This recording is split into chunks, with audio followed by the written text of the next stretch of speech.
Hi all, welcome back to my channel. ಇವತ್ತು ನಾವು ಮಾಡ್ತಾ ಇರುವಂಥ ರೆಸಿಪಿ ಬಂದುಬಿಟ್ಟು ಪನ್ನೀರ್ ಗ್ರೇವಿ. ಇದು ಚಪಾತಿ ಪೂರಿಗೆ ತುಂಬ ಒಳ್ಳೆ ಕಾಂಬಿನೇಷನ್ ಆಗಿರುತ್ತೆ, ಹಾಗೆ ಈಸಿಯಾಗಿ ಕೂಡ ಮಾಡ್ಕೊಳ್ಬೋದು.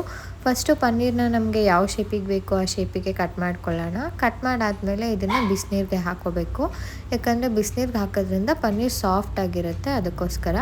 ಈಗ ರುಬ್ಕೊಳ್ಳೋಕ್ಕೆ ಒಂದು ಜಾರ್ಗೆ ಬೆಳ್ಳುಳ್ಳಿ, ಶುಂಠಿ, ಹಸಿಮೆಣಸಿನ್ಕಾಯಿ, ಈರುಳ್ಳಿ, ಕೊತ್ತಂಬರಿನ ಹಾಕ್ಕೊಂಡು ಫೈನ್ ಪೇಸ್ಟ್ ಮಾಡ್ಕೊಳ್ಳೋಣ. ಫೈನ್ ಪೇಸ್ಟ್ ಇದ್ದರೆ ಗ್ರೇವಿ ಕನ್ಸಿಸ್ಟೆನ್ಸಿ ಚೆನ್ನಾಗಿರುತ್ತೆ, ಅದಕ್ಕೋಸ್ಕರ.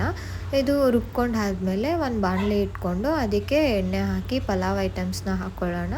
ಅದಾದಮೇಲೆ ರುಬ್ಬಿರುವಂಥ ಪೇಸ್ಟ್ನ ಹಾಕ್ಕೊಂಡು ಸ್ವಲ್ಪ ಎಣ್ಣೆಯಲ್ಲಿ ಫ್ರೈ ಮಾಡಿಕೊಂಡು ಅದಕ್ಕೆ ಅರಿಶಿನ ಪುಡಿ, ಗರಂ ಮಸಾಲ, ಖಾರದ ಪುಡಿ, ಜೀರಾ ಪುಡಿ, ಧನಿಯಾ ಪುಡಿ ಹಾಕ್ಕೊಂಡು ಎಣ್ಣೆ ಬಿಟ್ಕೊಳ್ಳೋ ತನಕ, ಹಸಿ ವಾಸನೆ ಹೋಗಬೇಕು ಪೌಡರ್ದೆಲ್ಲ, ಎಣ್ಣೆ ಬಿಟ್ಕೊಳ್ಳೋ ತನಕ ಫ್ರೈ ಮಾಡ್ಕೊಳ್ಳೋಣ. ಈಗ ಅದೇ ಜಾರ್ಗೆ ಟೊಮೆಟೊ ಮತ್ತು ಗೋಡಂಬಿನ ಹಾಕ್ಕೊಂಡು ಅದನ್ನು ಕೂಡ ಫೈನ್ ಪೇಸ್ಟ್ ಮಾಡಿ ಆ್ಯಡ್ ಮಾಡ್ಕೊಳ್ಳೋಣ. ಈಗ ಎರಡರಲ್ಲೂ ಕೂಡ ಹಸಿ ವಾಸನೆ ಹೋಗಬೇಕು, ಅಲ್ಲಿ ತನಕ ಸ್ವಲ್ಪ ನೀರು ಹಾಕ್ಕೊಂಡು ಹಾಗೆ ಯಾವ ಕನ್ಸಿಸ್ಟೆನ್ಸಿ ಬೇಕು ಅದನ್ನ ನೋಡಿಕೊಂಡು ನೀರನ್ನ ಆ್ಯಡ್ ಮಾಡ್ಕೊಳ್ಳಿ. ಅದಾದ ನಂತರ ಒಂದು ಕುದಿ ಬಂದಮೇಲೆ ಅದಕ್ಕೆ ಪನ್ನೀರನ್ನ ಆ್ಯಡ್ ಮಾಡಿ, ಇದು ಸ್ವಲ್ಪ ಕುದಿಬೇಕಾದ್ರೇ ಫ್ರೆಶ್ ಕ್ರೀಮ್ನ ಆ್ಯಡ್ ಮಾಡಿಕೊಂಡು ಗಾರ್ನಿಷ್ಗಾಗಿ ಕೊತ್ತಂಬರಿ ಸೊಪ್ಪನ್ನ ಉದುರಿಸ್ಕೊಂಡ್ರೆ ನಿಮಗೆ ಈಸಿಯಾಗಿ ಟೇಸ್ಟಿಯಾಗಿರುವಂಥ ಗ್ರೇವಿ ರೆಡಿ ಆಗುತ್ತೆ. Thank you for watching. ನನ್ನ ಚಾನೆಲ್ಗೆ ಹೀಗೆ ಸಪೋರ್ಟ್